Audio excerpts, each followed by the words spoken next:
તાલુકામાં ગયા હતા રોડ માટે, તો હાલ એવું કહે છે કે મંજૂર થઈ ગયો, 1-2 મહિનામાં થઈ જશે.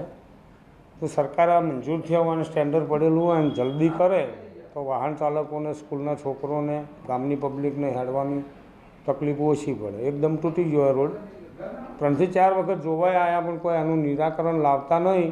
આ રસ્તાને ખાડાખિયા બહુ છે અને પાલનપુર જવા સાજા મોદા કે ડિલિવરીના પ્રસંગે જવું ઘણું મુશ્કેલ પડી જાય છે. કલાકમાં આ 15-20 મિનિટનો રસ્તો છે, એમાં 1-1.5-2 કલાક નીકળી જાય છે અને દર્દી મરી પણ શકે છે.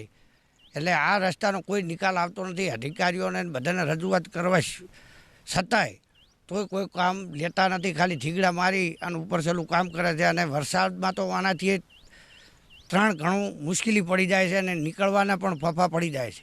આ જે રસ્તો કુંભાસણથી માંડીને ચંડીસર જવાનો રસ્તો છે, એ 20 મિનિટનો રસ્તો છે, એની જગ્યાએ 1 કલાક ટાઈમ નીકળી જાય છે. અને લોકો, તંત્ર કે અહીંયા શું એ રિપેરિંગ કામ કરવા આવે, ઠીગડા મારીને જતા રહે છે.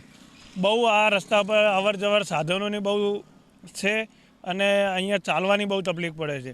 રાતના મોડા વહેલું ચાલવું હોય ને તો બહુ અહીંયા ભયજનક જેવું લાગે છે.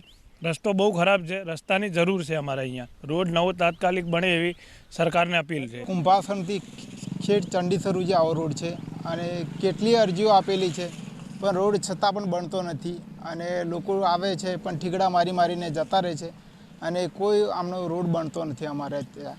એટલે બહુ તકલીફ પડે છે. અમારે કંઈ જવું હોય, કંઈ આવવું હોય, એક્સિડન્ટ બહુ થાય છે આ રોડ ઉપર અને કોઈ સંભાવના લેતું નથી આ રોડની.